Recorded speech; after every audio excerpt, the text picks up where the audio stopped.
Blackstone Audiobooks presents C.S. Lewis, Memories and Reflections by John Lawlor.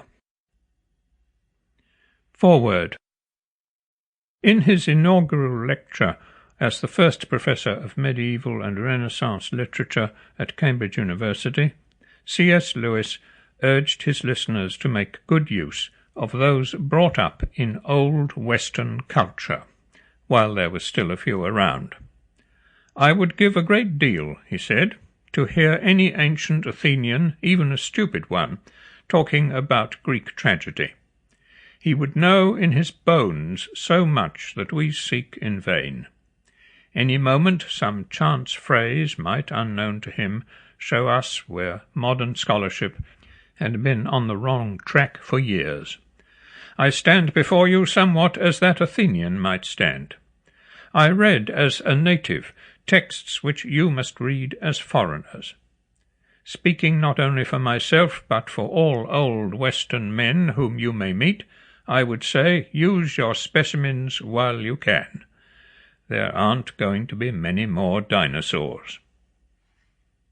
Professor Lawlor is one of the few remaining old Western men. His memories of and reflections on C.S. Lewis are as valuable as they are delightful. It's possible to find out something about Dr. Johnson that Boswell might not have known, but no one ever can know the great man as Boswell did. So with Professor Lawlor. Though old Western culture was widely available when he went up to Magdalen College in 1936, he was tutored by the greatest Athenian there, and this book is nearly as valuable as one by Lewis himself. Old Western culture, with its emphasis on Greek and Latin, is disappearing everywhere, including Oxford. Professor Lawlor is thus not only a link between Lewis and the present generation, but a conduit of that culture.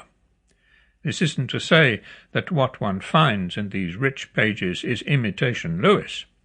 John Lawlor had to qualify for a place at Oxford in order to benefit from Lewis's teaching. Of course, Lewis led his pupil further into English language and literature, and what makes this book so enjoyable is Lawlor's description of what it was like being the sparring partner of Lewis for 3 years. "The disparity between our armament couldn't have been greater," he said of these tutorials. "His howitzer opposed to my pea-shooter." In time, Professor Lawlor became proficient at the howitzer himself, but we can't get any closer than these pages to what it was like. Sample complete. Ready to continue?